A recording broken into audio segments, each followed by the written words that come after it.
The gold rush of the mid-19th century was one of the defining moments in the history of the United States. It attracted thousands of hopeful miners from across the world, all eager to strike it rich. But behind the glittering promises of fortune lay a much grimmer reality. The dream of gold was simple. A lucky discovery could change a man's life forever, but the truth was that most would never see any real wealth. The towns that sprang up overnight were chaotic, lawless, and often downright dangerous. Men from all walks of life converged in these gold rush towns, but the majority were unprepared for the hardships that awaited them. Imagine yourself as one of these miners, a hopeful soul who, after weeks of travel, finally arrives in a gold rush town. You might think that this was the end of your journey, but in reality, this was only the beginning. The moment you stepped off the wagon, you were greeted by a world of mud, noise, and desperation. The streets were filled with the clamor of men, shouting, the clang of pickaxes, and the constant sound of hammers at work. The air was thick with dust and sweat, the smell of campfire smoke and unwashed bodies lingering in every corner. Upon arriving, you'd first need to find a place to stay. But with thousands of miners flooding into these small towns, finding a place was easier said than done. Some miners would stake out a spot to sleep in the open air, while others would struggle to secure a tiny, dilapidated cabin or a bed in one of the overcrowded boarding houses. The lucky ones might find shelter in a tent city, a temporary solution to an ever-growing population. Food was scarce, and what was available was overpriced and often of poor quality. Most meals consisted of salt pork, beans, and bread, staples. That became monotonous after a while. Water was also hard to come by. In the dusty, overcrowded towns, the constant digging and mining often led to contaminated water sources, making the simple act of quenching your thirst a dangerous gamble. But the real struggle came when you finally ventured to the mines. Work was grueling, with miners toiling under the scorching sun or in the dark, damp conditions of a tunnel. Digging for gold wasn't like the movies. It was long, back-breaking work that involved sifting through tons of dirt and rock with nothing more than a pickaxe and a pan. Most of the gold was buried deep in the earth, and even those who found it often couldn't extract it in large enough quantities to make a fortune. Mining towns were rife with violence. Without a strong law enforcement presence, disputes between miners often turned violent. Tensions ran high over land claims, with many miners resorting to physical confrontations when they believed their claims were being encroached upon. Theft was another common problem, as miners who failed to strike it rich might resort to stealing from their fellow miners. Despite all the hardships, miners had no choice but to push forward. Every day was a gamble. Would you strike gold, or would you return empty-handed? The possibility of sudden wealth kept people coming, even when the odds were slim. As you spent your days laboring away in the mines, you might start to wonder if the dream of gold was worth all the pain and suffering. But you pushed the thought away because, for many, there was no other choice. The hope of striking it rich burned deep inside, no matter how many failed prospects you encountered. By now, you have spent weeks in the gold rush town. Each day begins early, before the sun even rises, as miners gather to prepare for another long day of toil. The air is cool, but soon turns unbearable as the day progresses, and the relentless heat of the midday sun beats down on the men working the claims. The sound of metal scraping against stone is constant, filling the air as miners chip away at the earth in search of their fortune. The mining itself is an unforgiving process. The most common technique, known as panning, involves sifting through gravel and dirt in a shallow pan, hoping to find even a small fleck of gold. But this method was slow, and the odds of finding anything worthwhile were slim. For many, The alternative was to dig deeper into the earth, often in dark, damp shafts that offered no escape from the oppressive heat and dust. Imagine yourself standing in one of those tunnels, pickaxe in hand. You strike the wall of earth, and it resounds with a hollow thud. The work is exhausting, and your body aches after hours of striking, hauling, and sifting. The wear and tear on the body is one thing, but there is also the constant fear of collapse. Miners were often forced to work with minimal safety precautions, and tunnel collapses were frequent. While the risk of injury was ever present, many of the miners couldn't afford to stop working. There was no other way to survive.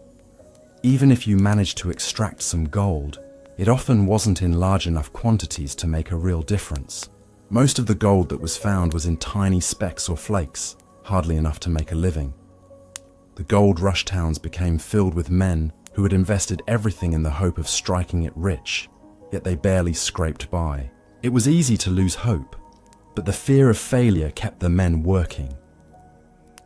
The miners faced a number of challenges besides the work itself.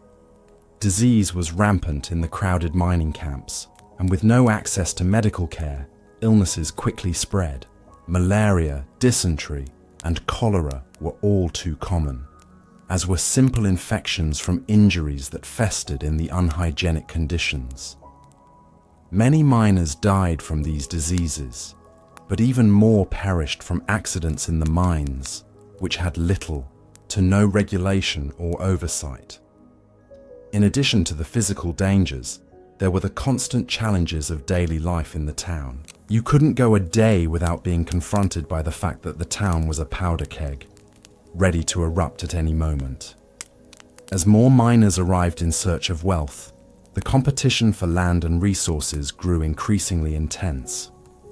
The early pioneers who had staked out their claims now faced the constant threat of disputes with newcomers, many of whom were armed and ready to defend what they believed was theirs. As tensions rose, so did the lawlessness of the area. Many towns did have local sheriffs, but they were often overrun or powerless to maintain order. Without a structured legal system, the concept of might makes right became the norm. This led to theft, violence, and even murder. At times, entire communities were forced to take justice into their own hands, resulting in lynch mobs and summary executions for those accused of crimes. As a miner, you quickly learned to rely on your fellow workers for protection, but even friendships could turn into rivalries when gold was at stake. The pressure to succeed, no matter the cost, was all-encompassing. If you didn't have a claim to work, you were at the mercy of those who did. There were whispers of men being cheated out of their shares, or worse, outright robbed. Despite all of this, the constant arrival of new faces kept the town alive. The dream of gold continued to lure people from all walks of life. The miners often saw each other as equals in their shared struggle for success, but that camaraderie didn't necessarily extend beyond the mines. Social dynamics were complicated in these towns. Many miners were lonely, separated from their families, and far from civilization. The town was often filled with gambling halls, saloons, and brothels, places where men could drown their troubles, but also places that exacerbated the sense of hopelessness. Though the town bustled with activity, a constant undercurrent of despair ran through the lives of the miners. Even those who did make a modest fortune often found that their wealth quickly evaporated. Prices for goods were high, and the cost of living in a mining town was exorbitant. For those who didn't strike it rich, the only option was to continue working in the mines or leave, something easier said than done when a person had already invested their life savings into the endeavor. At the end of the day, you return to your humble quarters, if you're lucky enough to have one. There is no comfort, no luxury, and little hope of improvement. The only solace is the knowledge that you are not alone in your struggle. The same hardships you endure are shared by the hundreds of others around you, all of whom are fighting for the same elusive dream. And yet, amidst all this struggle, there remains the tantalizing possibility of gold just beneath the surface, the one thing that could make everything worthwhile. But even as the sun sets on another long day, you can't help but wonder, how long can you keep going, knowing the odds are so slim? At this point, you've witnessed the hardships, the exhaustion, and the struggle that came with being a gold miner. The questions are many. Did you strike it rich? Did you manage to survive the dangers and difficulties long enough to leave the gold rush town with anything to show for it? But as we move past the hustle and chaos of the gold rush, we must ask, what happened to the gold rush towns and to the miners who once filled them? For many, the end of the gold rush was not a triumphant one. After years of laboring in the harshest of conditions, the reality was that only a small percentage of miners ever saw any meaningful return on their investments. For most, the story was one of exhaustion, poverty, and disappointment. The towns, once full of hope and vitality, began to decline as the gold ran out. The rush to the goldfields created a boom, but once the easily accessible gold had been mined, the towns started to fade. What had once been bustling, chaotic hubs of activity became ghost towns. Men left, disillusioned by the false promises of wealth, while others simply moved on to the next strike of fortune, following the lure of gold to new lands. However, the impact of the gold rush was far from over. While the majority of miners did not leave wealthy, they did contribute to the shaping of the American West. Many of the towns that had sprung up during the gold rush eventually became permanent settlements. Some transformed into major cities, while others faded into history, leaving only their remnants in the form of crumbling buildings and abandoned mines. For those who remained behind, the town's decline often marked a shift in their life. As the years wore on, those who had come to the gold fields for riches found themselves with little more than broken dreams. Some turned to farming, others to business, and a few were lucky enough to settle into new industries that arose from the remnants of the mining boom. But even for the men who survived, life was hardly glamorous. They might have found work in a sawmill or a small business, but the years they had spent in the mines had taken a toll, physically and mentally. The toll of disease, injury, and exhaustion left many broken, with no way to reclaim the vitality they once had. The gold rush also had lasting environmental consequences. The gold miners, desperate for the precious metal, employed practices that left a lasting scar on the land. Hydraulic mining, for example, used powerful jets of water to wash away hillsides in search of gold. This method not only destroyed vast amounts of land, but also polluted rivers and streams, killing wildlife and making it nearly impossible for farmers to use the land afterward. The mining towns were often built on lands that were unsuitable for agriculture. So once the gold was gone, those who remained were left with little hope of economic recovery. Furthermore, the lives of the indigenous peoples who had once lived on these lands were forever changed. Gold rush towns brought with them an influx of settlers, traders, and workers, many of whom displaced Native American communities. The rush for gold caused great suffering for the indigenous populations, as they were pushed off their land or forced into difficult, unfamiliar conditions. The disruption of their way of life was devastating, and many tribes never fully recovered from the sudden, violent wave of expansion.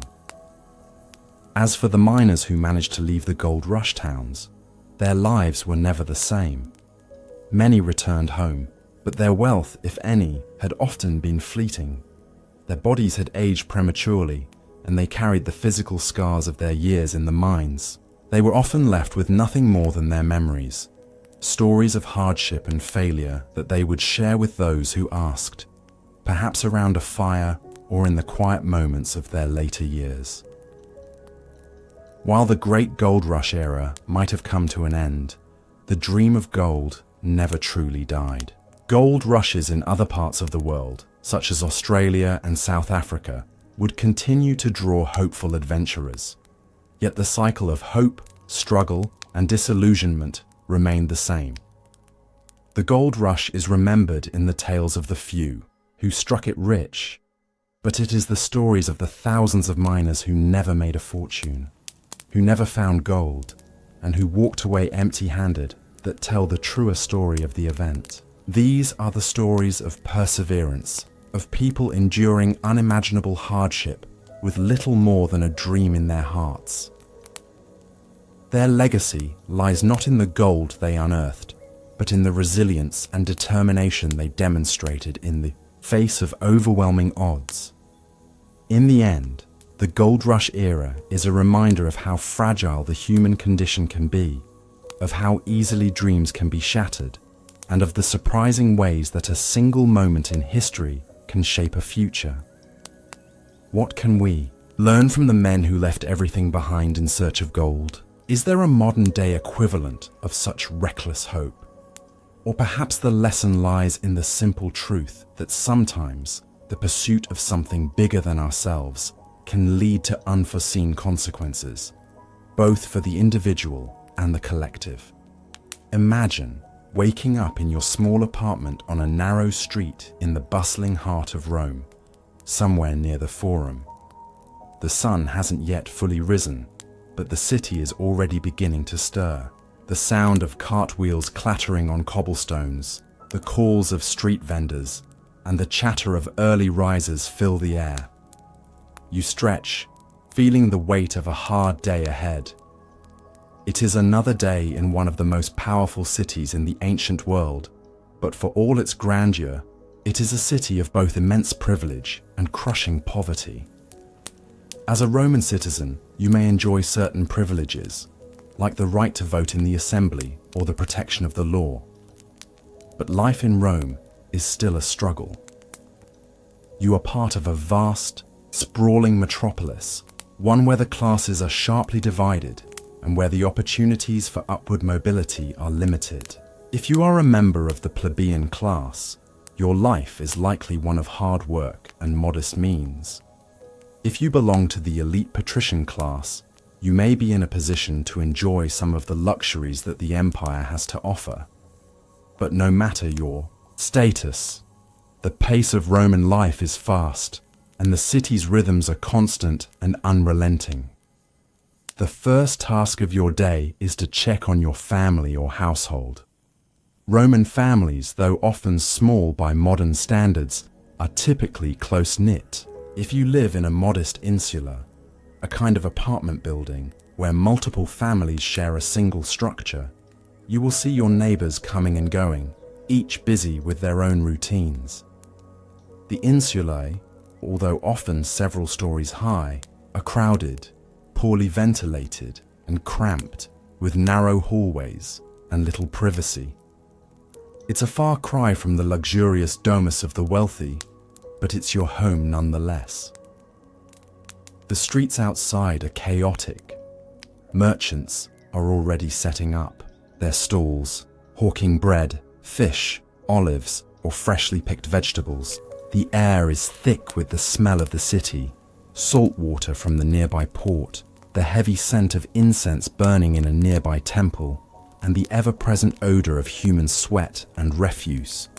Despite the squalor, there is a kind of rhythm to it, a certainty to the chaos that the Romans have learned to live with.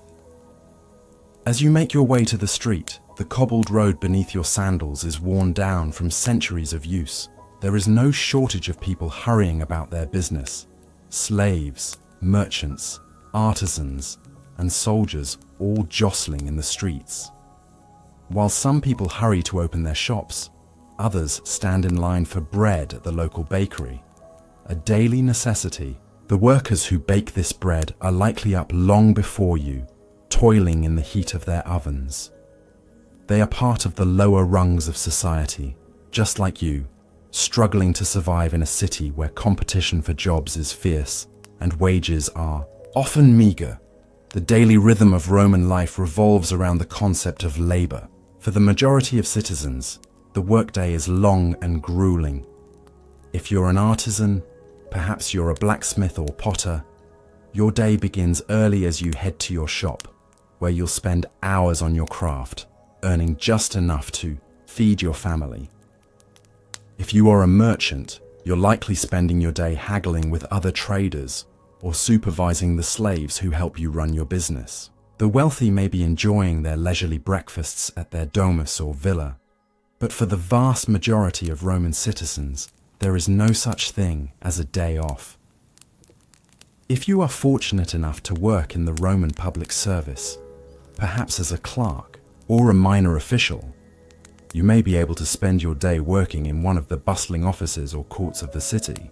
The political machinery of Rome runs on the labor of many individuals, even those far down the social ladder. Your responsibilities may include overseeing the distribution of grain, handling legal documents, or assisting in the governance of the empire. While the work is undoubtedly tiring, it comes with some privileges, such as access to better food and a more comfortable living arrangement. But as you step out into the street, you are reminded that not everyone in Rome is so lucky. The vast majority of the population is made up of lower-class citizens, many of whom are struggling to survive.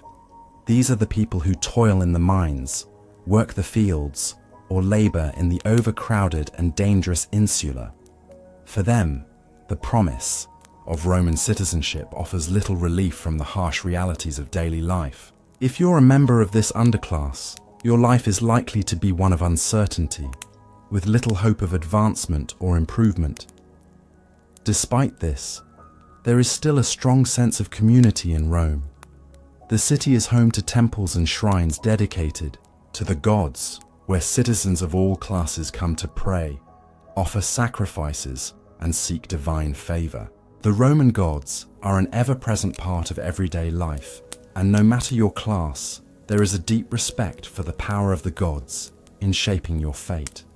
The state-sponsored religious festivals, gladiatorial games, and public spectacles provide some respite from the daily grind, offering moments of entertainment and a chance to escape from the harshness of reality.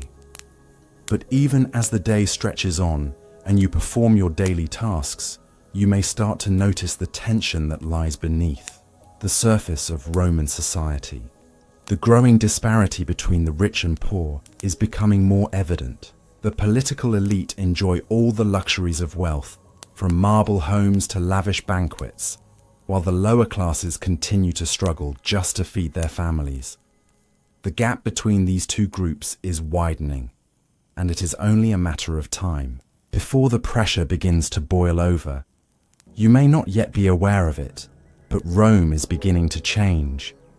While you go about your daily routine, the foundations of the empire are starting to crack. The power struggles of the elite, the struggles of the plebeians, and the ever-growing unrest among the masses are all pointing toward an inevitable future. A future where Rome's imperial glory might not be enough to stave off the forces of social and political upheaval. As the day wears on in Rome, the vibrancy of the city hides a growing tension. The marketplace bustles with activity, but beneath the surface, the vast inequalities of Roman society are becoming increasingly apparent. For you, the common Roman citizen, this growing sense of discontent is something you feel in the air, unspoken, but present.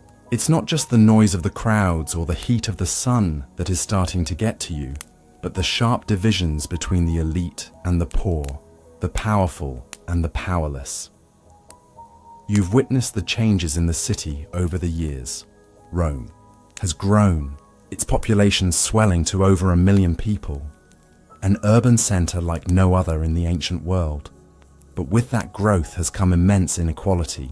At the top of the social ladder are the patricians, the wealthy elite who control vast estates and hold political power.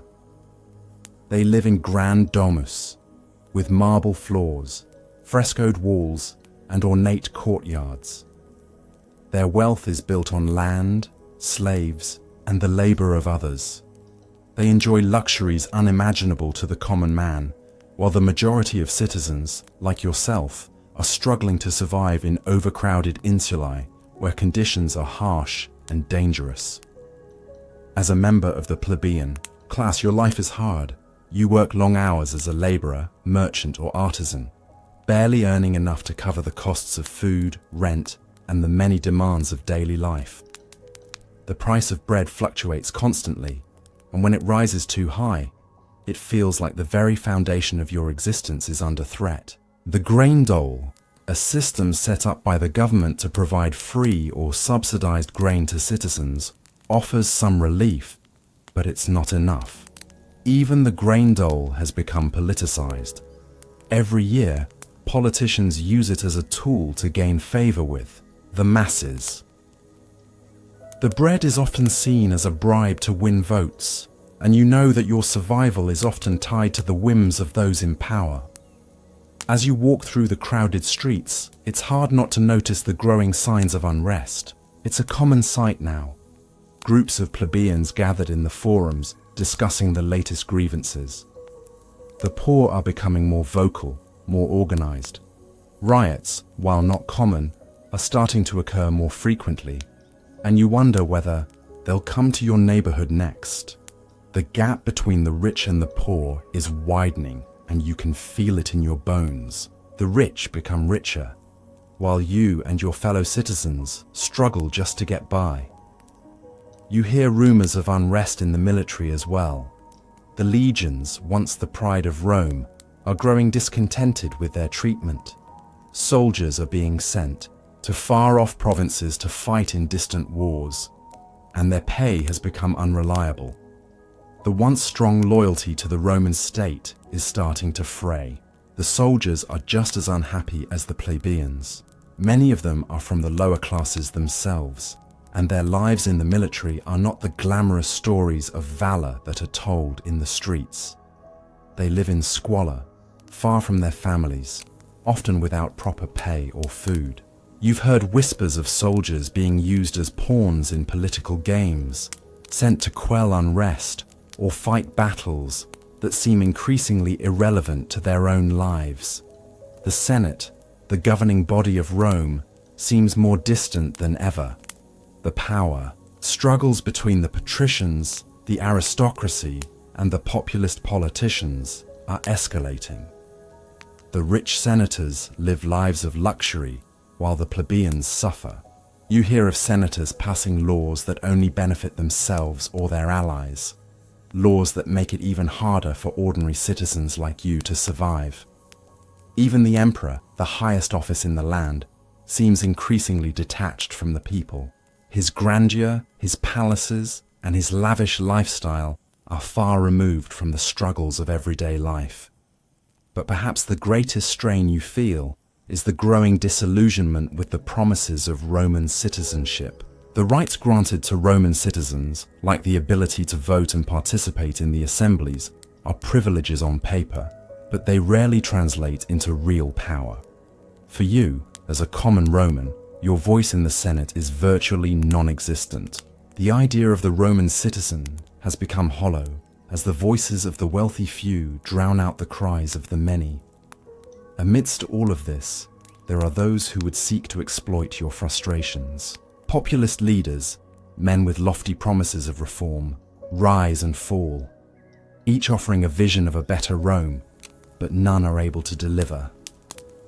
They speak of redistribution of wealth, of land reform, of reducing the power of the elite. But these promises often turn out to be empty words. Some of them, once they gain power, become just as corrupt and self-serving as the senators they once opposed. Yet, you can't help but wonder if there is a way out of this cycle of inequality, corruption, and unrest. Would anyone ever find it? The discontent in the streets is palpable.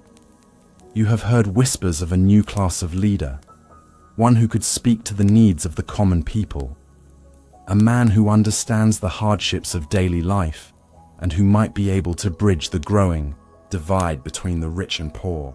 You've also heard rumors of a charismatic general, one who could rally the people and challenge the old order.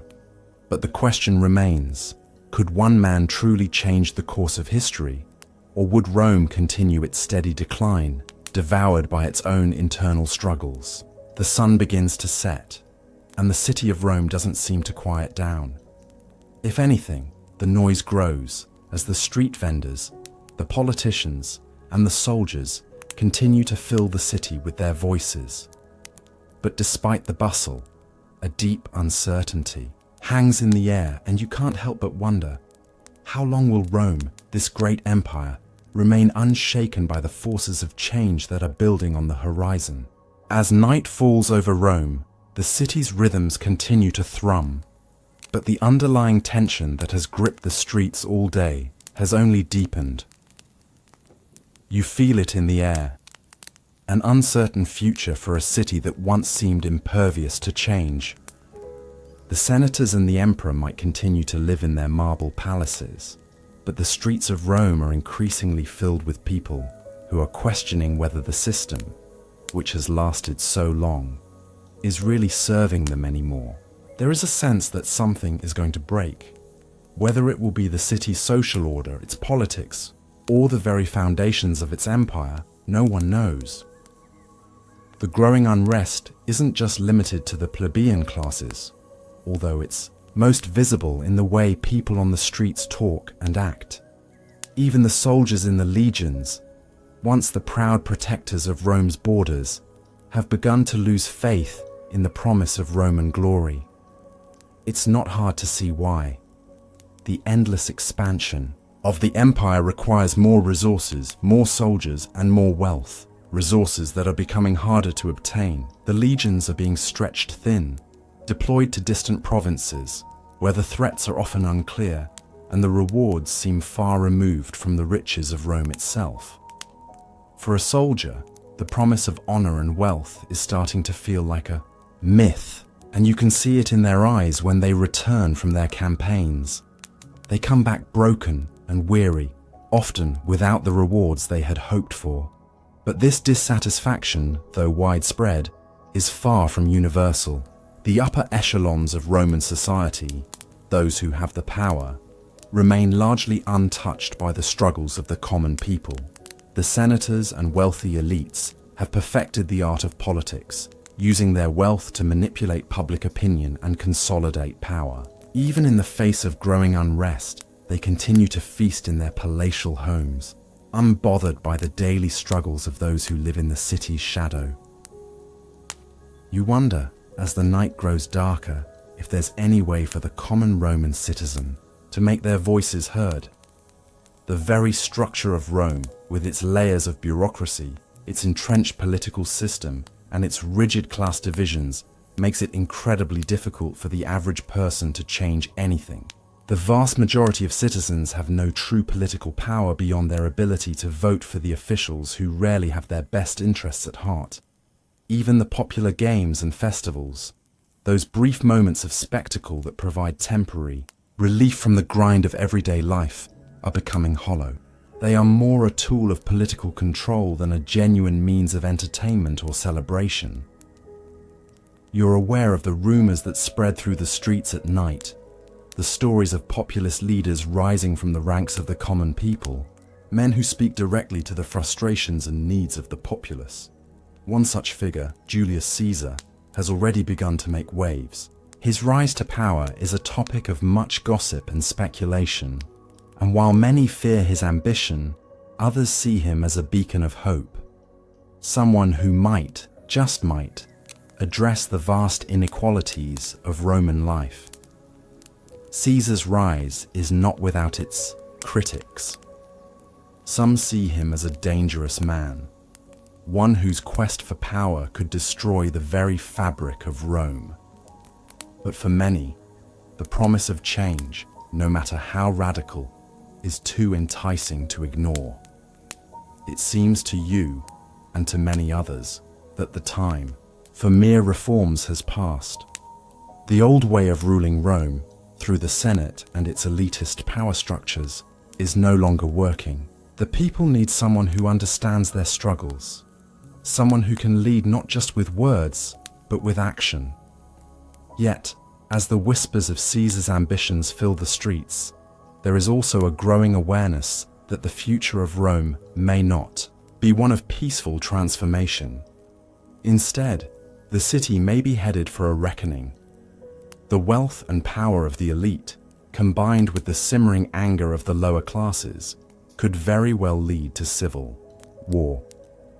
The military, too, is divided, and you can see the first signs of this fracturing loyalty in the streets. Soldiers, once loyal to the Senate, are now pledging allegiance to generals like Caesar, who offer them a chance at glory and riches. In the back of your mind, you wonder if this moment in history, the crossroads of Roman society, will lead to a revolution, a downfall, or a new Rome altogether. Will it be the end of the Republic, replaced by a new order with a single ruler at its head? Or will the city find a way to navigate through this period of unrest without descending into chaos? The future seems clouded, but one thing is certain. Rome is no longer the same city it was even a generation ago. As you move through the streets, the noise of the city doesn't seem quite as lively as it once did. The revelry, the joy, the bustling market, everything seems to be tinged with a sense of uncertainty. There's a feeling that a storm is coming, but no one can say exactly when or what form it will take. The people you pass in the street, from the beggars to the artisans, seem to share the same unease. Some are optimistic, hoping that the next election or the next leader will bring change. Others are cynical, believing that the system is too broken to ever be fixed. The sounds of Roman life continue around you, but you can't shake the feeling that the cracks in the empire are growing wider. The future of the Roman citizen, whether plebeian or elite, seems more uncertain than ever. In the back of your mind you wonder, could the transformation of Rome be the beginning of the end for the Republic that has lasted for centuries? And if the Republic falls, what kind of future will you and your fellow citizens face? Will the dream of Rome's greatness survive? Or will the weight of history crush the very ideals that the empire was built upon? And so, as you lay down to sleep on this night in Rome, the city pulses with uncertainty. The empire, its citizens, and the dreams of greatness all hang in the balance. As history has shown, everything is subject to change, and the question remains, will Rome survive? Or will it transform into something entirely new, shaped by the forces of its own internal struggles? It is the year 1666, and London is a city on the cusp of great change. The streets are narrow and winding, the buildings tightly packed, their timber frames ready to ignite with the smallest spark. You awaken on the morning of September the 2nd, a seemingly ordinary day, but there is a growing sense of unease in the air. The city is still recovering from years of hardship, plague, war, and political unrest. But nothing could prepare you for what is about to unfold. As you rise from your bed, the smell of smoke is faint but unmistakable. It is an odd scent for a city so accustomed to the burning of fires in hearths and kitchens. But this is different. You may not know it yet, but a fire has begun to rage in the heart of the city. It started at the bakery of Thomas Fariner, a relatively small establishment on Pudding Lane. A simple spark, perhaps from a neglected flame in the oven or a flicker of heat from the furnace, has ignited a blaze in a building built entirely from wood. The flames are quickly catching hold of the dry, rotting beams that make up much of the city's architecture. At first, it is easy to dismiss the smoke rising into the sky. After all, London is no stranger to fires. It's a city of industry and commerce. And every day there is a risk of a spark turning into something more. The fire seems contained at first, But the dry conditions and the narrow, crooked streets conspire against the fire brigades, making it impossible to control the spread. The wind, too, is not in your favor. It picks up, driving the flames deeper into the city. As you move through the streets to begin your day, you notice the growing tension in the air. There is no panic yet, but something about the thickening smoke tells you that this fire is different from the others you've seen before. The streets are beginning to fill with people, their faces a mix of confusion and concern. The flames are growing larger, now licking at the rooftops of neighboring houses, threatening to consume more than just the bakery. Your initial instinct is to stay in the safety of your home, but as the fire spreads, you realize that the very place you call home might soon be reduced to ashes. The thick smoke blurs your vision as you move toward the River Thames, hoping for some relief from the oppressive heat. But the fire continues to burn, and you quickly see the gravity of the situation. The flames are relentless, spreading with terrifying speed. The fire is merciless. Buildings are being consumed in a matter of minutes, and before long, entire blocks of the city are ablaze. You can hear the crackling of timber and the frantic cries of citizens trying to save their belongings. The fire is no longer contained to Pudding Lane. It has begun to ravage the heart of London. You can only watch as the familiar skyline you've known your whole life is transformed into a chaotic inferno. There are no clear exits from the city, and as the streets fill with smoke, your sense of orientation begins to blur. By now the fire has spread to the famous London Bridge and is advancing towards St. Paul's Cathedral. The once iconic structure, with its towering spires and intricate designs, is now in grave danger. In the streets, a mass exodus begins. Men, women, and children rush in every direction, carrying whatever belongings they can, but the roads are crowded with people desperate to escape the flames. The fire is devouring everything in its path, leaving nothing but charred remains. As you join the throng of evacuees, your thoughts are filled with a sense of helplessness. How could something so destructive happen in such a short period of time? The City of London, with its centuries of history, is now a mere shadow of its former self. The fire is unstoppable, consuming more than 87 churches, 13,000 houses, and numerous businesses. It is a devastation of biblical proportions, and there is no way to stop it. There is a sense of both loss and inevitability in the air as the fire rages. The wealth of the city, built up over generations, is going up in flames before your eyes. It's hard to grasp how something so destructive could unfold so quickly. But as you look around at the burning city, you are left with only one thought. This is the end of London as it was. The city will never be the same again. And yet, as you stand amidst the chaos, a curious thought crosses your mind. Could this disaster lead to something greater? A new beginning, perhaps, built from the ashes.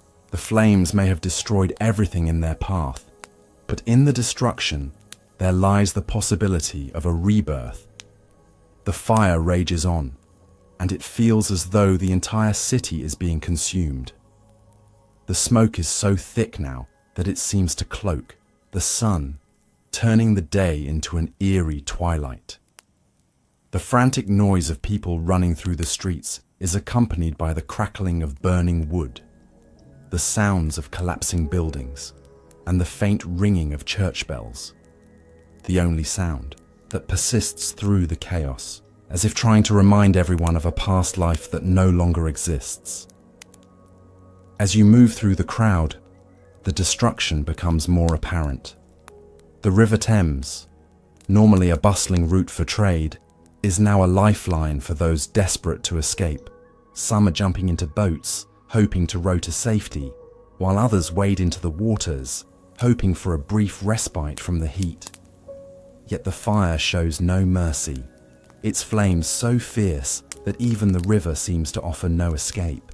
The boats and barges in the water have been set ablaze, adding another layer of fear to the already desperate situation. The fire is not merely an uncontrollable force of nature, it is a citywide disaster that has become a symbol of London's vulnerabilities. The narrow streets that have made the city so charming in the past are now its greatest liability. The buildings, tightly packed together, are made primarily of wood, which burns easily. The wind, though not particularly strong, is enough to carry the flames from one block to the next, feeding the fire with every gust. It is a deadly combination: intense heat, no effective firefighting measures, and a crowded, timber-built city that is caught in the inferno's grasp. As night falls, the fire shows no signs of slowing. The moon, barely visible behind the smoke, casts an eerie glow over the destruction. You hear shouts from the city watch, but it is clear they are overwhelmed, powerless to stop the flames. The few fire engines that have been employed are rendered useless in the face of such a catastrophe. There are no fire breaks, no modern equipment like hoses or fire-resistant materials. The fire will burn until there is nothing left to consume. In the aftermath of the initial chaos, you start to realize how little preparation the city had for such an event. London, a thriving hub of commerce and power, has never faced a disaster on this scale before. The government and the monarchy are absent, their leadership seeming impotent in the face of something so overwhelming. The citizens, including yourself, are left to fend for themselves, trying to salvage what little they can from their homes. It is a grim reality.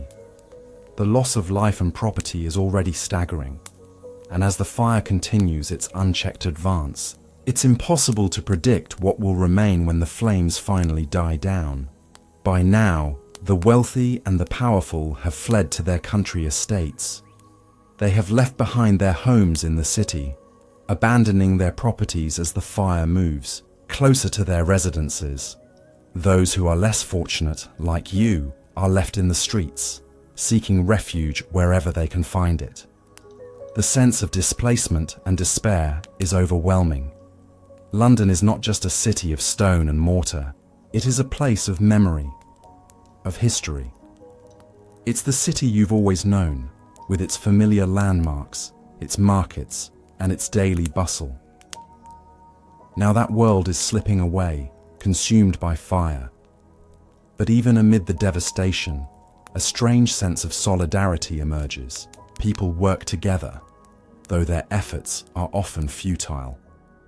The citizens of London form makeshift brigades, trying to douse the flames with buckets of water to no avail. The streets are filled with confusion, grief, and fear, but there is also an undeniable camaraderie. The fire is an enemy too great for any one person to fight alone, and so, in these desperate moments, the people of London have no choice but to stand side by side. By the time the fire reaches its peak, much of the city has been destroyed. Nearly 4 days have passed since the blaze first started in Pudding Lane, and the fire has ravaged most of the old city. The iconic landmarks, St. Paul's Cathedral, the Royal Exchange, the Guildhall, are all under threat. These buildings represent the strength and wealth of the city, but now even they seem to be on the brink of ruin. Yet even as you witness the final throes of destruction, there is a faint hope that emerges from the despair. The fire is a calamity, yes, but it is also an opportunity to rebuild, to reshape London into something stronger, something that can endure.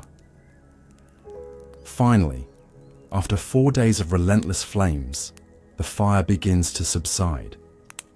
The wind dies down, the flames weaken, and by the early morning hours, the fire has largely burned itself out. But what is left in its wake is an unrecognizable city. What was once the heart of England's power is now a sea of ruins. The streets that were once filled with the sounds of commerce are now silent. save for the occasional cry of the survivors or the faint rumble of collapsing structures. The once thriving city, with its busy streets and teeming population, is now a landscape of ash and destruction. It is in the aftermath of this devastation that the true scale of the loss becomes apparent. More than 87 churches have burned to the ground. Thousands of homes have been reduced to rubble. The city's trade, its economy, its sense of identity, all of these things have been shattered. The question now, as you stand amidst the ruins, is simple. What will London become after this? Will it rebuild itself from the ashes, stronger and more resilient than before?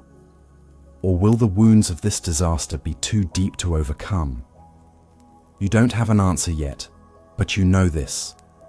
London will rise again, perhaps not immediately, and perhaps not in the same form as it was, but there is a resilience in the people of the city, a drive to rebuild. What will it take, though? The city must come together, and it must adapt to a new reality, one that is shaped by the lessons of the past and the need for modernization. The flames have finally died down, and as the first rays of daylight filter through the smoke and ash, you find yourself standing amid the ruins of what was once the great city of London. The air is thick with the smell of burning timber and soot, a sharp reminder of the devastation that has just unfolded. What was once a thriving, bustling city is now little more than a shadow of itself, reduced to rubble by one of the worst disasters in its history. The sight before you is almost impossible to comprehend. The familiar landmarks, the grand churches, the busy markets, the homes of the wealthy and poor alike, are all gone. The streets that you once navigated daily are now filled with heaps of charred debris. The once beautiful architecture of London's skyline now little more than ash. In those first few moments, as you stand amidst the devastation, it is hard to see how the city can ever rise again. But even in the silence of this catastrophe, there is a flicker of hope. London is not a city that will lie down and die. Throughout its history, it has shown an incredible resilience. And now, as the survivors begin to sift through the ashes, a new chapter is about to unfold.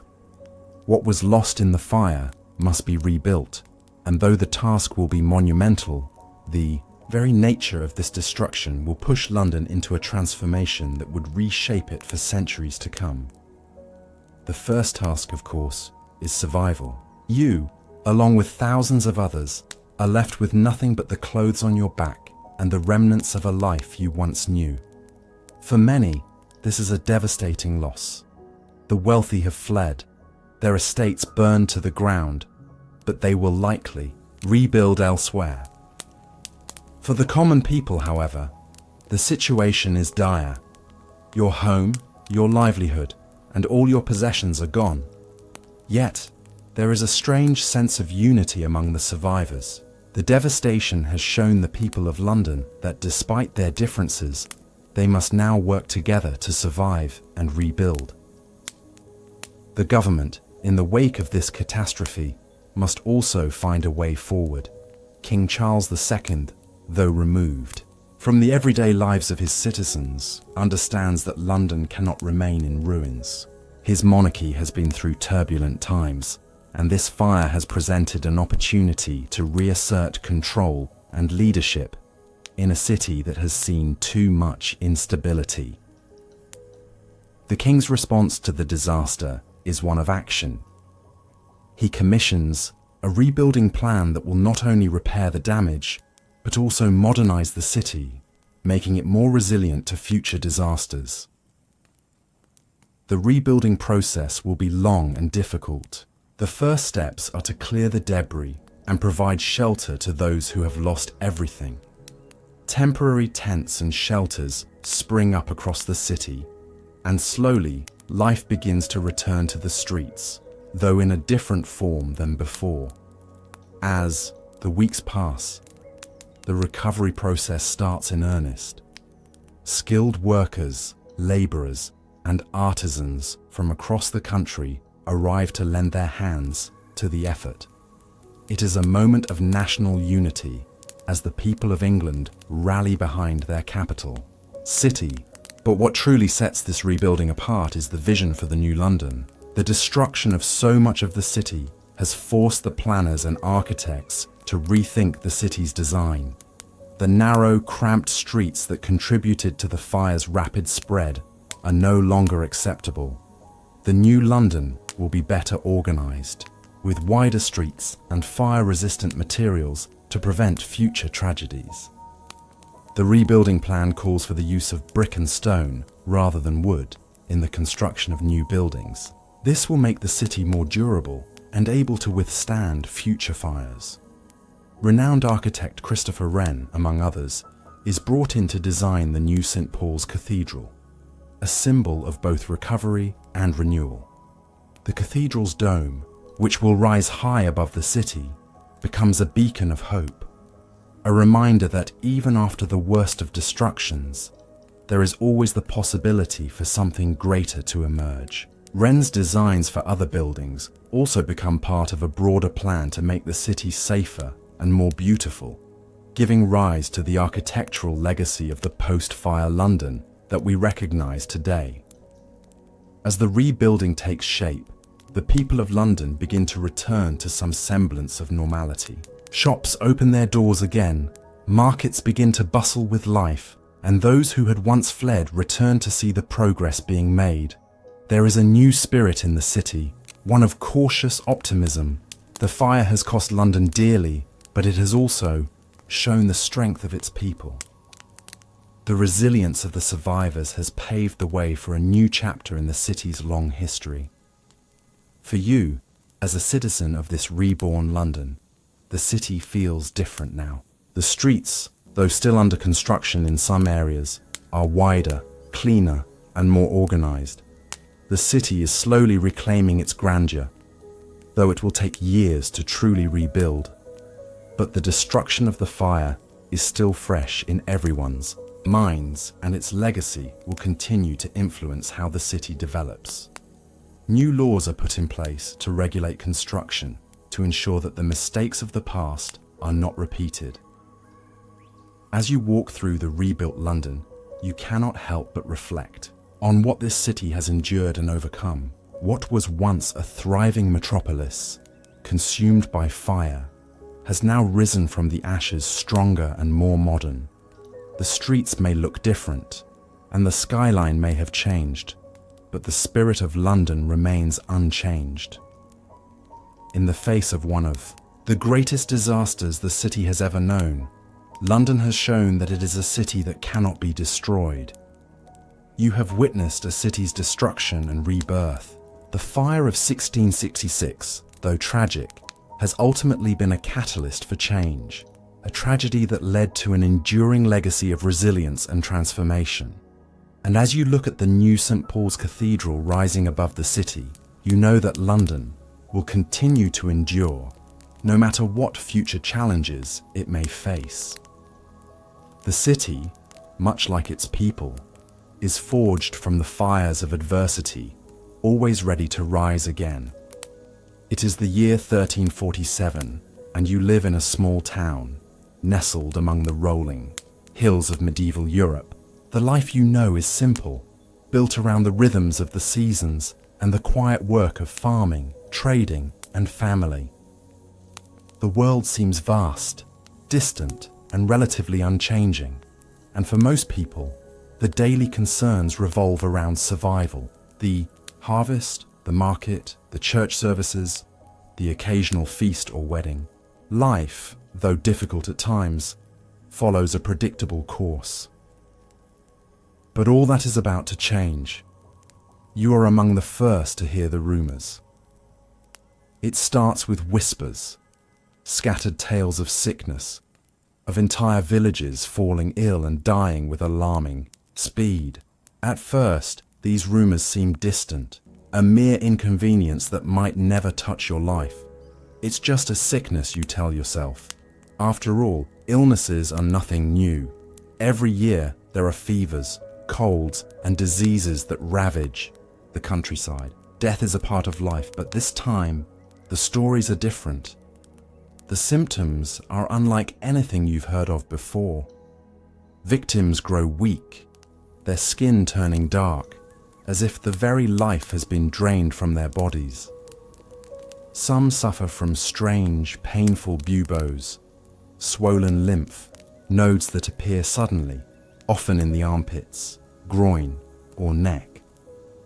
For others, the sickness comes in waves of fever and chills, followed by delirium and death within days, and it spreads with terrifying speed. One person's sick in a village, and then just days later, nearly everyone is ill. It is not just a sickness, it is something far worse. It is called the Black Death. You cannot yet fully comprehend the horror that is coming. How could anyone? It feels as if the world itself is unmooring, its foundations shaking. The local healer, usually a trusted figure in the community, has no answers. Herbs, prayers, and potions offer no relief. The church, too, has no definitive answers, though priests offer their prayers to God, asking for mercy in the face of this strange, unstoppable scourge. As the days pass, the sickness begins to creep closer to home. People you know are falling ill, their bodies racked with fever and pain. The village priest, one of the first to offer comfort and prayers, succumbs to the plague within days of showing symptoms. His death strikes fear into the hearts of the villagers, for he was a man of God, surely protected by divine grace. If even he could fall, what hope is there for anyone else? You watch as the sickness spreads. It is in the air, in the water, in the very soil of the land you once trusted. You hear of neighboring towns and villages being devastated in a matter of days. The roads are filled with travelers and refugees, seeking sanctuary wherever they can find it. But there is no escape. The Black Death moves faster than anyone could have anticipated. The fear is palpable. People are afraid to go outside, afraid to even touch their neighbors. In your own home, you begin to worry. Should you stay indoors? Should you take the risk of leaving your house to tend to the fields? What about your children? Will they survive this terrifying plague? Each day becomes a gamble as you wait, wondering if it will be you or someone you love who will fall ill next. At night, the town square, which once buzzed with the chatter of merchants and townsfolk, is silent. It is a silence born of fear, a fear that grips everyone. No one speaks of it openly, but each of you knows that this plague is not like anything anyone has ever faced. It is not simply an illness. It is a curse, a punishment, and a force that threatens to destroy everything. As the days turn into weeks, it becomes clear that the Black Death is no ordinary plague. Its reach is inexorable, touching every village, every town, and soon every corner of the kingdom. The disease doesn't discriminate. Rich or poor, young or old, no one is safe from its grasp. You watch as your town, once full of life and commerce, is slowly emptied.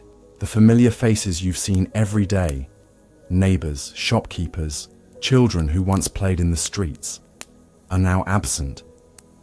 Some are dead, others have fled, seeking refuge in the hope that the plague will spare them. But for most, there is no escape. The symptoms of the plague are horrifying. The first signs are subtle: a headache, a slight fever, a sense of fatigue. But soon, the fever intensifies, and the body is racked with pain.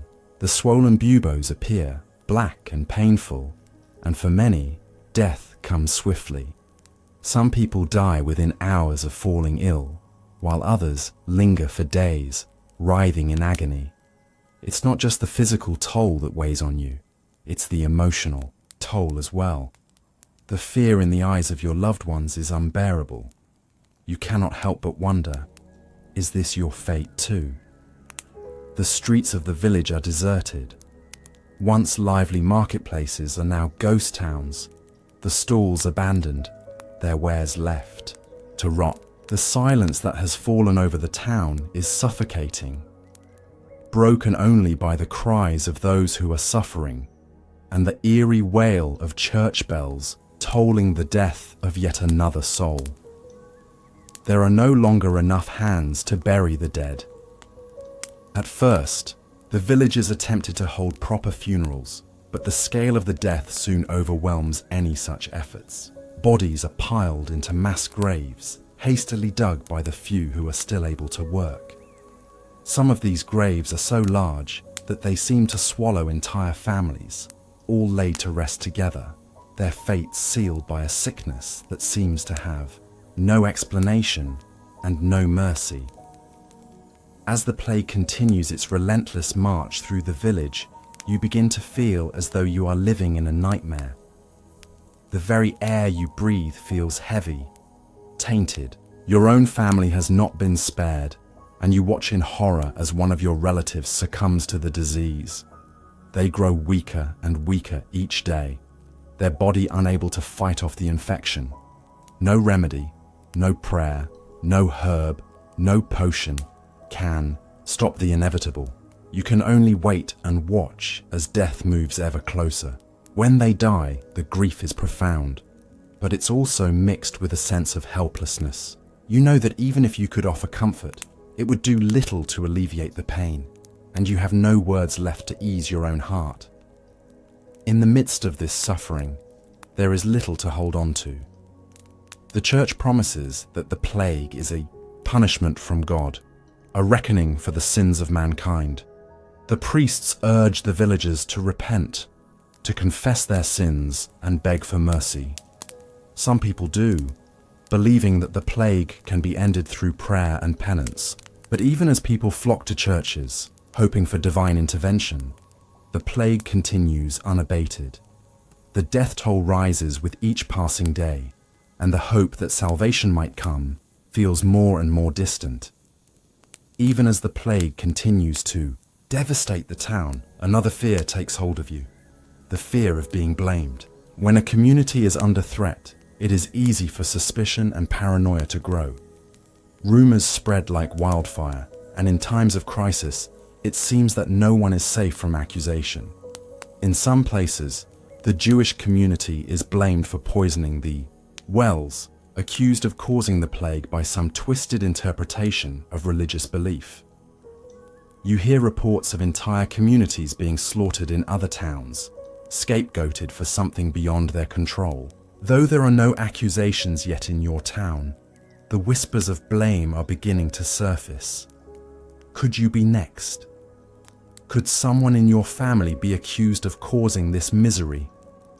And then, amidst the overwhelming sense of despair, you begin to notice something else, something strange. Despite the death and destruction around you, some people are not only surviving but thriving. These are the people who are abandoning the old social order, the ones who no longer fear the plague. They live outside the laws that once governed society. They gather in secret, banding together for mutual survival, scavenging the land, taking what they can, disregarding the norms that once held the community together. There are stories of wealthy men, once insulated from the suffering of the poor, suddenly finding themselves without food, without shelter, and at the mercy of others. It is a brutal, stark reminder that in times like these, social status means nothing. Everyone is at the mercy of the same enemy, the plague. For you, the feeling of helplessness becomes overwhelming. You may be alive, but in many ways, you are already lost. The world around you has changed beyond recognition. The plague has not only taken your loved ones, your friends, and your community, but it has also stripped away the familiar ways of life that once seemed so secure. You question whether this is the end of the world, or simply a moment in time that the world will pass through, only to emerge changed forever. As the days wear on, you cannot help but wonder, will this plague ever end? Will it take everyone, one by one, until there is no one left? And when it does finally pass, what will be left of the world you knew? Will there be anything worth rebuilding, or will humanity emerge from this darkness irreparably broken? Weeks pass, then months, and finally, the spread of the plague begins to slow. The silence that has hung over the town like a dark cloud starts to lift, though the damage is evident. The once thriving village has been reduced to a fraction of its former size. The streets that were once crowded with merchants, children playing, and neighbors exchanging stories are now eerily quiet. The stench of death still lingers in the air, despite the mass burials and efforts to cleanse the land. Everywhere you look, there are reminders of those who are gone. The empty homes, the overgrown fields, the abandoned marketplaces, and, in the very fabric of your soul, there is an emptiness that lingers long after the death toll has passed. As the final wave of the plague subsides, a strange quiet settles over the survivors. There are fewer of you now, far fewer than before. The dead outnumber the living, and the community that once thrived is now fractured. Many of your friends, your family, and your neighbors have been taken. Some of those who survived are not the same, physically, emotionally, or mentally. The trauma of what you have all lived through is a wound that will not easily heal. You move through the village, careful to avoid the places that once held so much life. The homes that stood side by side are now empty, their doors swinging in, the wind. You wonder if anyone will ever live in them again. It's not just the houses that are empty though, it's the spirit of the town itself. The markets that once bustled with trade and commerce are silent. The church bells, which once rang with joy, now toll for the dead. Even the earth itself seems to bear the scars of the plague. Fields once rich with crops are now barren, unable to recover from the sheer weight of the death that passed through. You begin to realize that life, as you knew it, has changed forever. There is no going back to the way things were. The structures of society, the very rhythms of life that sustained the village, have been broken. The plague didn't just take lives, it reshaped the way people think, live, and interact with one another. It has stripped away the layers of normalcy and left something raw and unsettling in its place. For some, survival is all that matters now. There are those who focus only on rebuilding their lives, doing what they must to regain some semblance of normality. These survivors are pragmatic, their eyes focused only on the future, even if that future looks uncertain and frail. The old ways of life may be gone, but that doesn't mean life itself is over. People begin to rebuild their homes, their farms, and their livelihoods, though they do so cautiously, always aware that another wave of illness could strike at any moment. But for others, the psychological toll is more difficult to bear. The trauma of losing so many people, so quickly, so suddenly, has shattered their ability to trust in the world. There are rumors of people retreating into their homes, afraid to interact with others, haunted by the memories of what they have lost. The community that once existed is splintered, its bonds broken by the sheer force of death. Even those who survived the plague struggle to heal from the emotional wounds that it left behind. People who once relied on faith to guide them now question everything. How could God allow such a tragedy to unfold? How could humanity be left to suffer so greatly with no answers?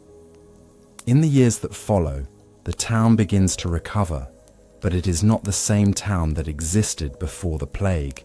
The landscape has changed. The people have changed, and the world too seems irrevocably different. The Black Death has left its mark on everything, Some survivors embrace the changes, using the lessons learned from the plague to shape a new life for themselves and their families. Others struggle to find meaning in a world that feels unpredictable and cruel. The social structures that once governed society are now questioned. The church, once the unquestioned authority, is forced to grapple with its role in the aftermath of such a catastrophe. Was this punishment from God? Was there a deeper meaning to all this suffering?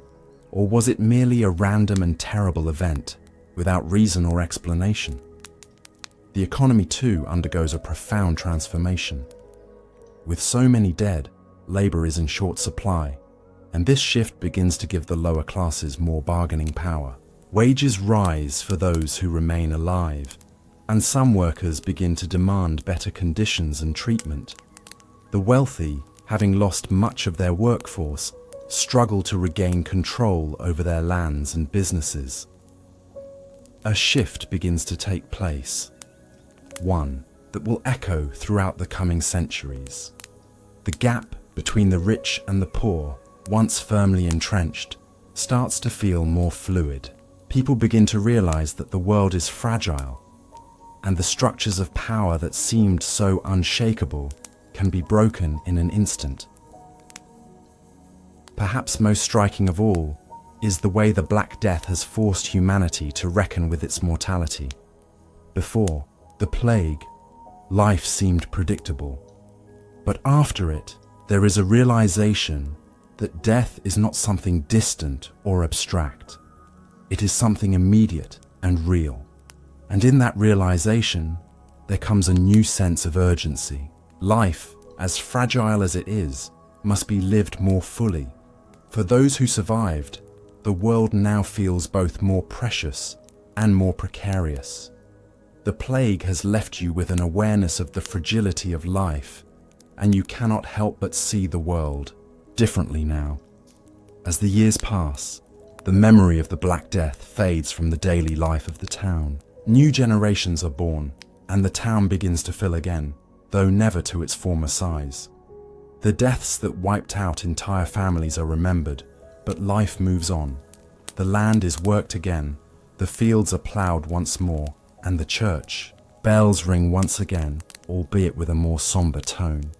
You wonder as you look back on it all if the world has truly changed. The Black Death has passed, but its legacy lingers in the minds of those who survived, shaping the way they view life, death, and everything in between. In some ways, it feels like a new world, a world where nothing can ever be taken for granted. The future is uncertain, but one thing is clear: life is fragile, and it must be lived with an awareness of how quickly everything can change.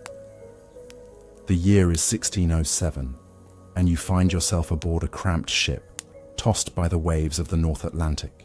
The salty air stings your face as you stand at the edge of the deck, looking out at the endless expanse of water. The voyage to the New World has been long, and already the journey has tested you in ways you never imagined. The promise of a new life, the lure of land, wealth, and opportunity had been too tempting to resist. The letters and pamphlets that spoke of fertile soil and bountiful harvests had painted a picture of prosperity that now seems distant, obscured by the harsh reality of your journey. The ship creaks and groans beneath you, its timbers old and weathered, barely able to withstand the heavy swells of the ocean. The conditions are far from comfortable. Below deck, the air is thick and suffocating. It is a world of constant dampness, the smell of rotting food, and the unsettling noise of men coughing, retching, and trying to sleep in narrow bunks. You share your space with countless other settlers, all with the same dream of starting anew in a land far from their homeland. Some are families, others individuals hoping to make their fortune. But all of them are bound by one thing. They are seeking a better life. The journey is long, and the days stretch into an endless blur of seasickness, fear, and uncertainty. For many, the promise of a new life in America has been worth the sacrifice. But as the days drag on, it begins to feel as if the price for that future is far too high. The food, which had seemed plentiful in the beginning, is now running low, and the salt-dried meat and hardtack that you consume for each meal taste more like sawdust than sustenance. The water is scarce, and the small barrels that are meant to last the entire journey are often contaminated with brine or sickness. Even worse are the storms. The ship lurches violently with each gust of wind, and the sails strain under the pressure. The crashing waves send salty spray over the side, drenching the passengers, and many are too weak from the constant motion to do anything but hold on and pray for calmer seas. It is difficult to imagine that, on the other side of this vast ocean, a new world waits, a world full of promise, but also full of the unknown. The crew too seems worn down by the endless labor of navigating these dangerous waters. They speak in hushed tones, worried about the provisions running low, and the possibility of being caught in a storm without enough to survive. Occasionally, there are murmurs among the passengers that the ship is not well equipped for such a long journey. You overhear talk of leaks in the hull and rotting food stores, but you don't dare question the captain. After all, you have no choice but to trust that he knows what he is doing. As the days pass, there is little to do but endure. When you're not trying to sleep, you spend your time pacing the deck, looking for anything to distract yourself from the growing discomfort. Some of the other passengers have brought small instruments, and occasionally a tune will float on the breeze, a reminder that people, despite everything, can still find joy in the midst of suffering. But such moments are rare. More often than not, the time is filled with restless thinking, wondering what the new world will truly be like. Will it live up to the promises that lured you aboard this ship?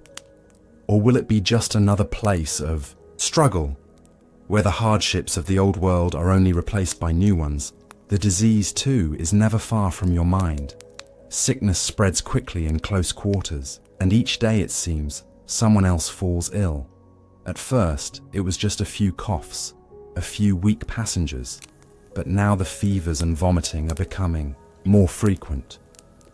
You hear the crew talking in hushed voices about the risk of an epidemic, and each time you see someone taken below deck, you wonder if they will ever return. The ship's doctor is of little help. He has a small chest of rudimentary medicines, mostly herbs, salves and tonics, but nothing that will cure the diseases that threaten to take hold. There are no antibiotics, no vaccines, just the limited knowledge of an age that has no true understanding of how sickness spreads. You begin to see the sickly and the weak drift further into the shadows, their chances of survival growing slimmer with each passing day. And yet, despite it all, there is hope. Hope that the shores of the new world are not too far off, that soon you will disembark and begin this new chapter of your life. But as the days turn into weeks, and then weeks into months, you begin to wonder if you will survive the voyage at all. Will you make it to the land of opportunity? Or will the sea, with all its danger and mystery, claim you before you ever set foot on solid ground? After what feels like an eternity, the ship finally begins to slow. The familiar, disorienting swell of the waves beneath your feet shifts. The salty sea breeze has a new quality, fresher, warmer, and in the distance, just beyond the haze of your tired eyes, you begin to make out the vague outline of land. It is a sight you have longed for since you first set foot on this cursed ship. But now that it is here, it feels strangely anticlimactic. The land is not the lush paradise that you had imagined. It is rough, untamed, and unfamiliar. There is no welcoming committee waiting on the shore, no warm fires, no food waiting to be shared. The reality of your arrival is far more daunting than you had ever prepared for. As the ship edges closer to shore, The excitement and anticipation of finally setting foot on dry land give way to a sense of unease. The first glimpse of the new world reveals a stark, rugged coastline, dense forests, and an uncertain horizon. You realize now that this is not a land of immediate opportunity, but a land of raw potential and raw danger. The shore is not dotted with the neatly manicured farms and thriving towns that you had seen in your visions. It is wild and untamed, with dense thickets and unfamiliar terrain.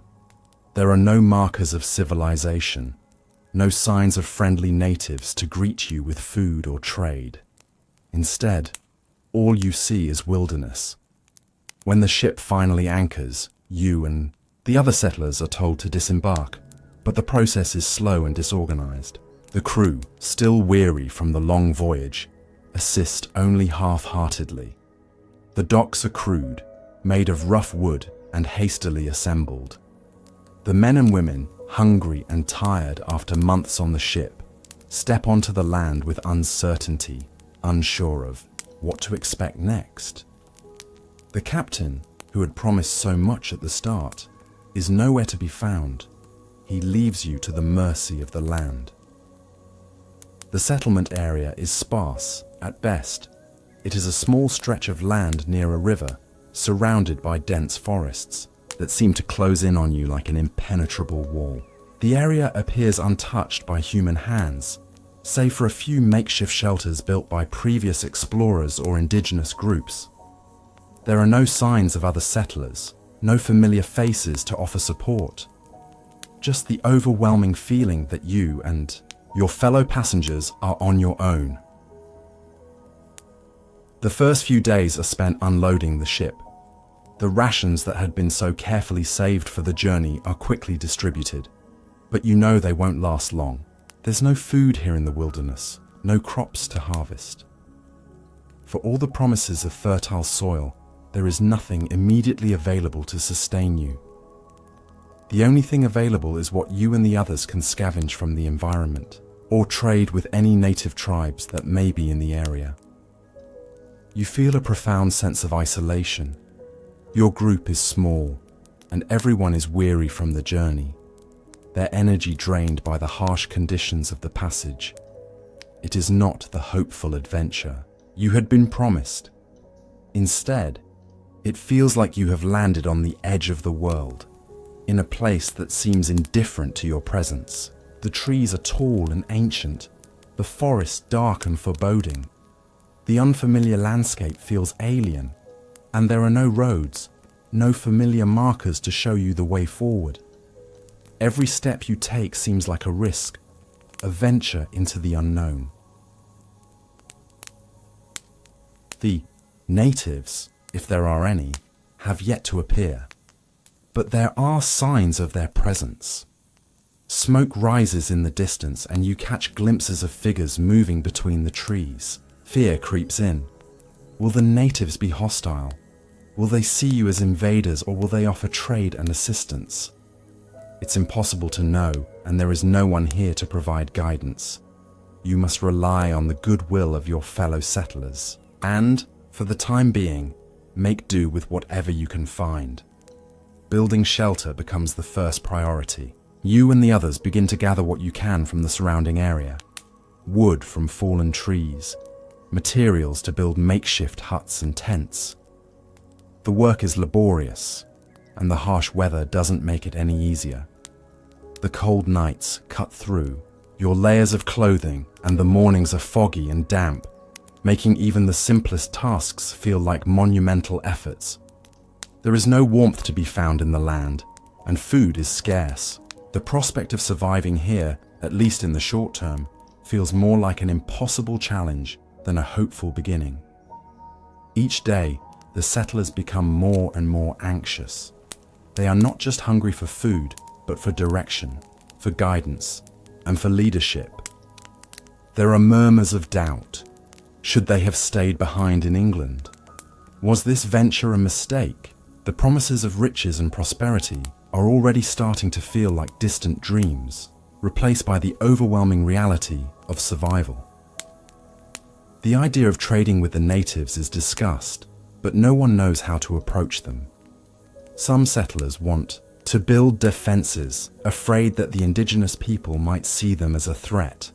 Others suggest trying to make contact, hopeful that the tribes might be willing to share their knowledge of the land and its resources. But even as they debate, the uncertainty of what awaits you is palpable.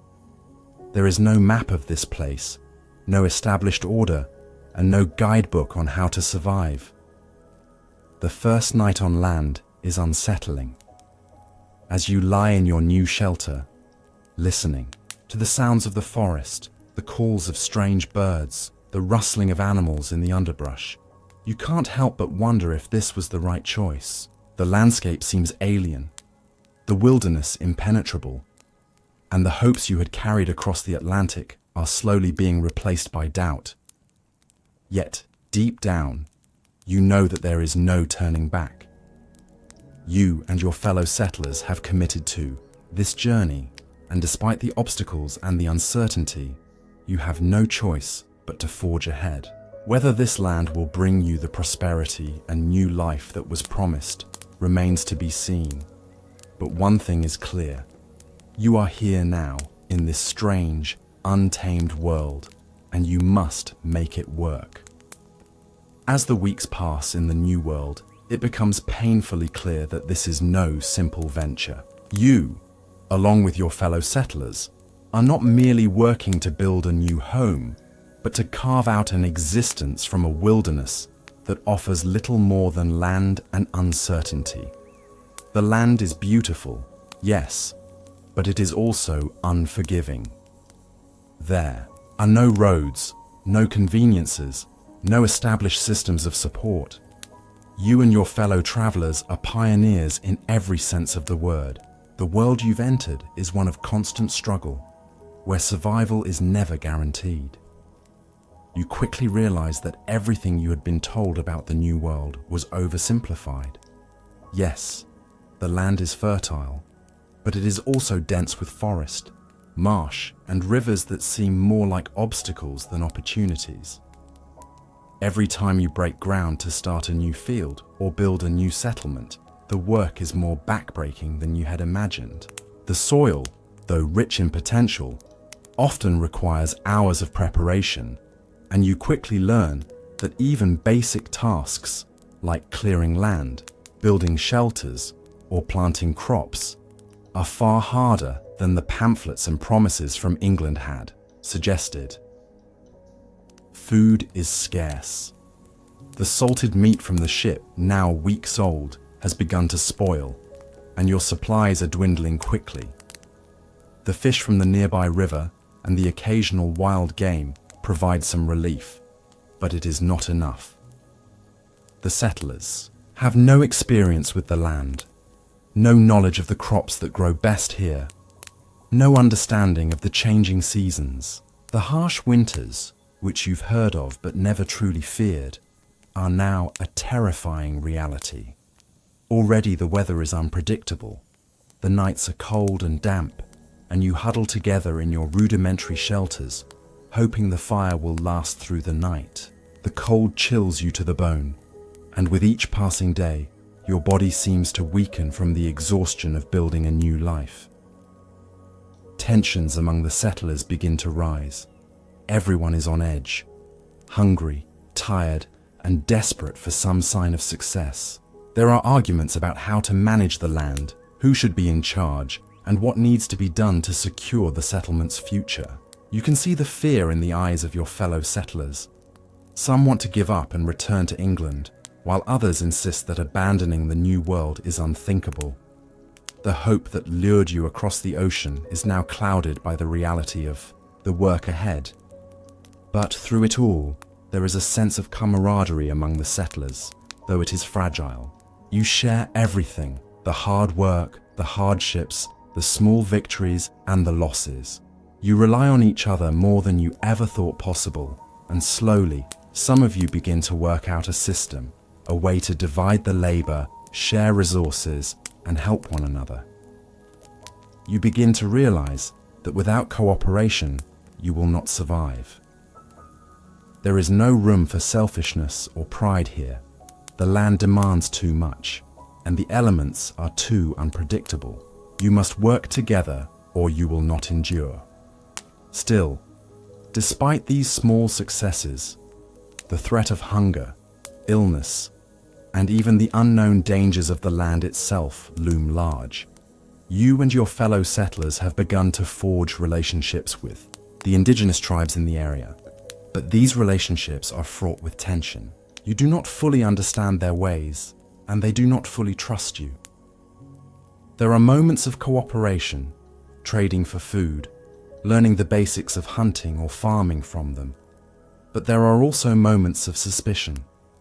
In this wild new world, trust is a rare commodity. The diseases that the settlers brought with them from Europe begin to spread. Malaria, dysentery, and various fevers sweep through the settlement, claiming the lives of those who are already weakened by hunger and exhaustion. Even the strong are not immune. You see firsthand how quickly sickness can strike, turning a healthy settler into a shadow of their former self, racked with fever, delirium, and death. It is one more struggle that you must face, one more enemy that you cannot see, but whose presence is felt everywhere. At times, despair sets in. You hear murmurs of people wanting to leave, to sail back to England and forget this whole venture. But there is no turning back. The journey has been too long and the cost too high. Even if you wanted to, you cannot return. There are no ships to carry you back, and the resources to make such a journey are non-existent. So, you stay. You keep working, keep fighting to survive, all the while holding on to the hope that one day this land will fulfill its promise. As the months pass, you and the other settlers begin to see small signs of progress. The crops, though not abundant, start to grow. The makeshift shelters give way to more permanent structures, huts built from timber, roofs that will protect you from the rain.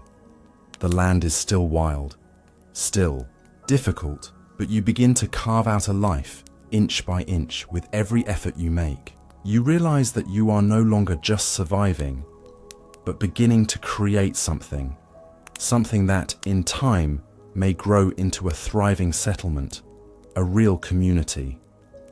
But that future is far from certain. It will take years, generations even, to see if this venture truly succeeds. The constant pressure of survival is always in the back of your mind. But there are moments, brief as they are, where you can see a glimpse of hope. A harvest comes in, a child is born, a new shelter is built. These small victories feel like monumental achievements in the face of so many challenges. And even though you know that the future of this settlement is uncertain, there is something powerful about the way that you and your fellow settlers have come together to face the challenges of the new world. You have survived the worst, and while the future remains unknown, there is a resilience among you that promises a chance at success, no matter how distant or unlikely it may seem. It is the early 19th century, and the world around you is changing rapidly. You've heard the word industry whispered in the streets of London, but the scale of change that is unfolding is unlike anything you could have ever imagined. The Industrial Revolution is in full swing, and it is transforming every aspect of life. The age-old rhythms of agrarian society, the quiet hum of farming and small trades, are being replaced by the steady clank of machines, the smoky air of factories, and the rattle of trains speeding across the countryside.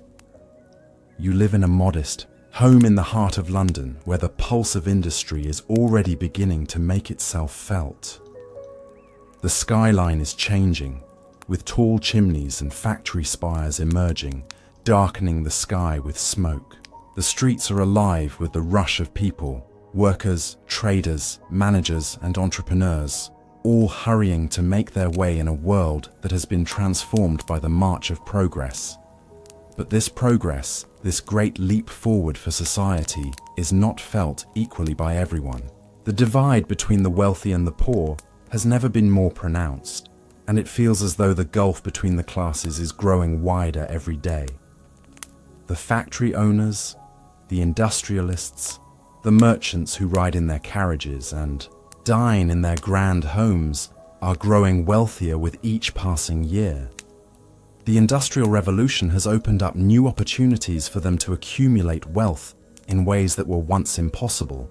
Their factories churn out goods at an unprecedented rate. Their ships sail across oceans to distant lands, and their vast estates seem to multiply with every venture they undertake. But for you, the ordinary working person, life has become far more difficult. You wake up each morning before dawn to work in one of the many factories that have sprung up in the city. The work is grueling, and the hours are long. 12, sometimes 14 hours a day, 6 days a week. Your job is mindless, repetitive, and dangerous. You spend hours standing at a loom or pushing a machine. Your hands raw from the constant motion, your back aching from the long hours of standing. The air is thick with dust and smoke, and the noise of the machines is deafening. There is little room for conversation and no chance to rest. If you are fortunate enough to work in one of the newer, cleaner factories, it is still no better than a prison, where your life is controlled by the demands of industry. The wages are meager. What little you earn is barely enough to feed your family, let alone pay for the rising rent or the increasing cost of living. The factory owners, who live in grand homes and dine in luxury, pay you just enough to survive, but no more. They take the lion's share of the profits, while you and the other workers are left to scrape by.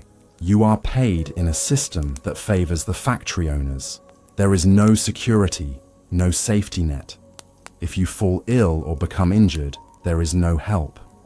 You simply lose your job and are left to fend for yourself. The working conditions are brutal. The factory floors are overcrowded, with men, women, and even children working in close quarters. It is not uncommon for accidents to happen.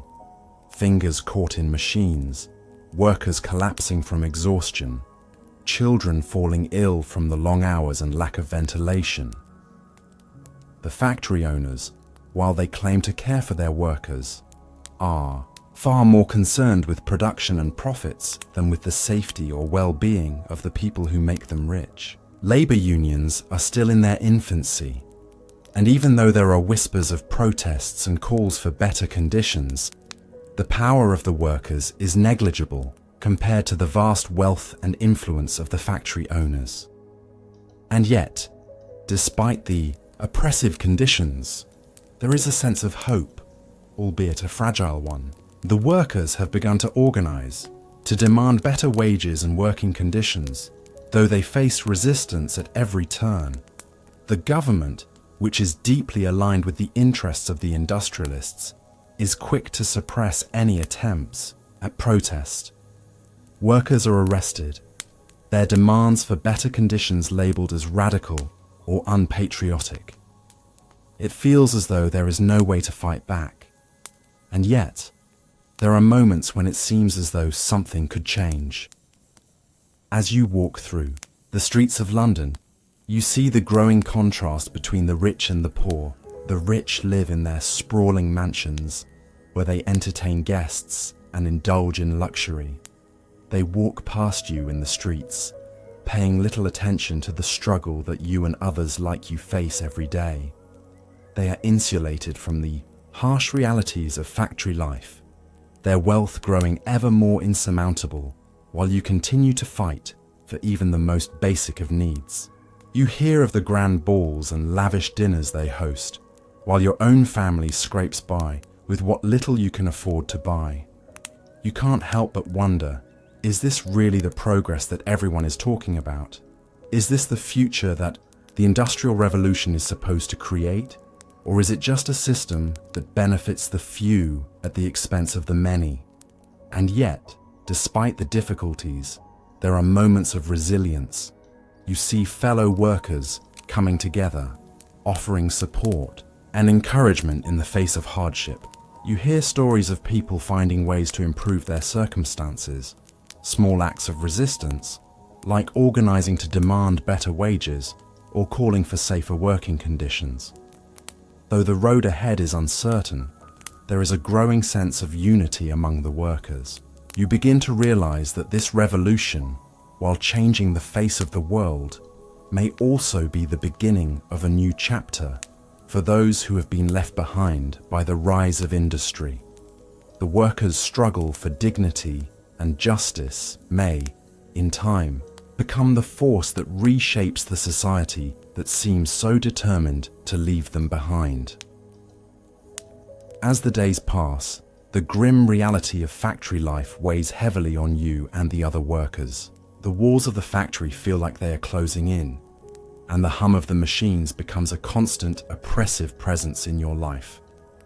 You've seen the same faces day after day, men and women, young and old, all working tirelessly in the hope that one day things will improve. But the more you work, the more it feels like you're trapped in a cycle with no escape. Each year the hours get longer, the wages stay the same, and the machinery grows louder, faster, more demanding.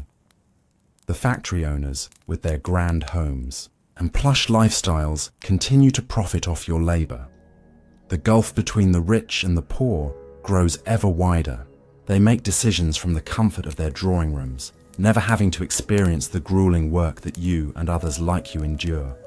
You hear stories of them cutting corners, lowering wages, and forcing workers to work under unsafe conditions, all in the name of increasing profits. The sight of their wealth and indifference only adds to your frustration. It feels as if your entire existence is built to serve them, and yet they offer nothing in return. No respect, no acknowledgement, no recognition for the work you do. One day, a spark of rebellion flickers in your heart. You hear talk of union meetings, of workers coming together to demand better wages, fewer hours, and safer working conditions. The thought of standing up to the factory owners, of challenging the system that has been in place for so long is both terrifying and exhilarating. You know the risks. Workers who have protested in the past have been fired, arrested, or worse. The fear of retribution is constant, and yet there is something about the idea of standing up for yourself that feels like a lifeline, a way to reclaim some dignity, some control over your own life. You attend the first secret meeting, held in the back of a small tavern. The room is filled with workers from all walks of life. Men who have worked in the factories for years, women who have spent their lives tending to machines, and young apprentices who have just begun their journey in the world of industry. The mood is tense but hopeful. You can feel the weight of history in the air. This is not just a meeting about wages or hours. This is a moment when you and the others are beginning to understand your collective power. The union organizer, a grizzled veteran of the factory floors, speaks passionately about the need for solidarity. He tells you that together, you can demand better working conditions and challenge the system that has kept you oppressed for so long. The factory owners, he explains, are only able to maintain their power because workers are divided, because they isolate you and keep you fearful. But together, as a unified force, you can make them listen. The words strike a chord deep inside you. For the first time in what feels like years, you believe that change might actually be possible.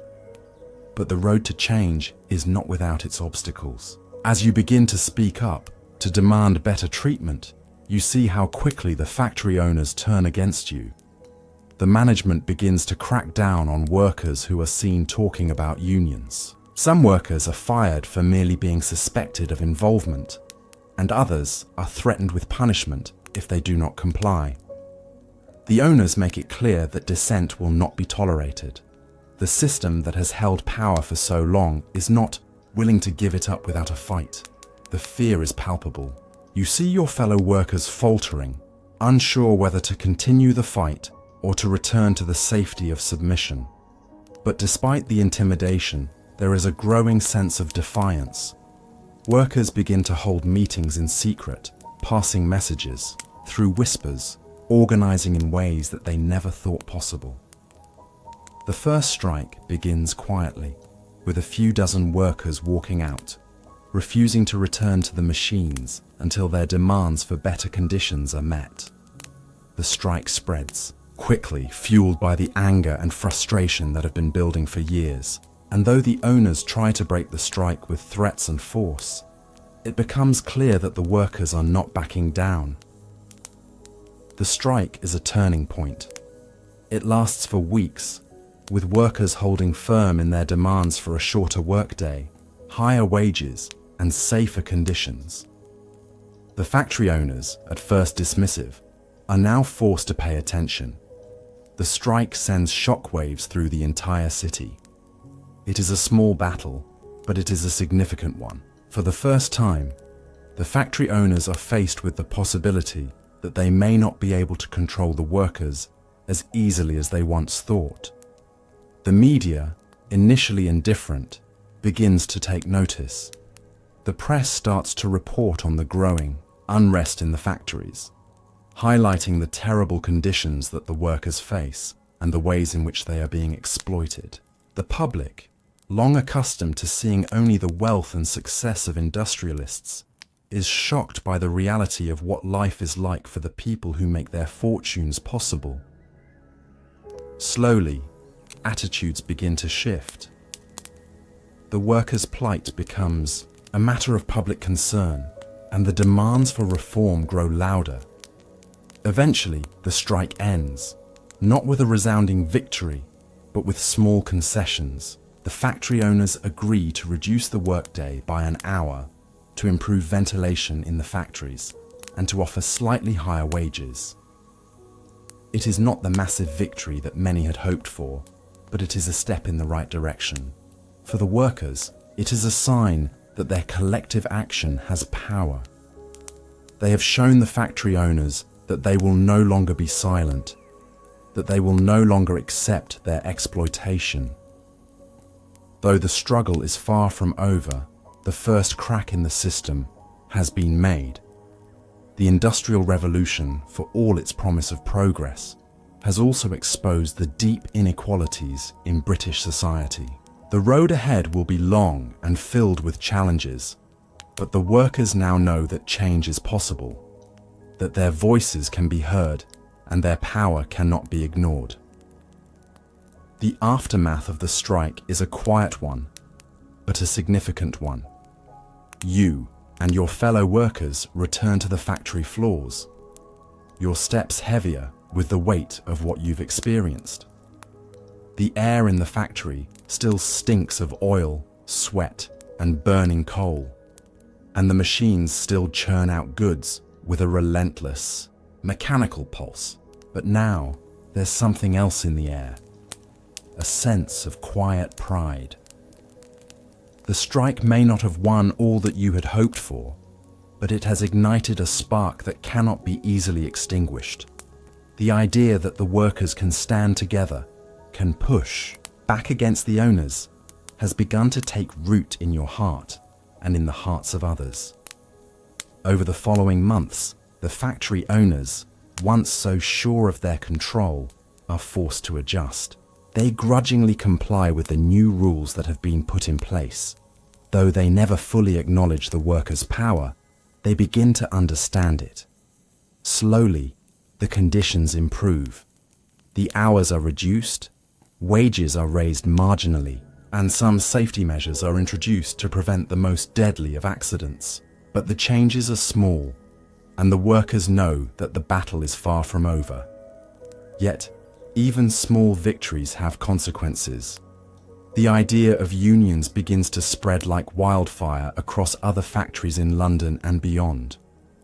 Workers in other parts of the country begin to take inspiration from your struggle. They too begin to organize. They too begin to demand change. It is no longer just about a single factory or a single industry.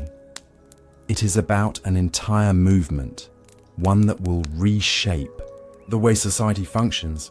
The Industrial Revolution, with all its promise of prosperity, has also given birth to an undercurrent of resistance, a growing awareness that those who drive the machines of industry should not be silenced.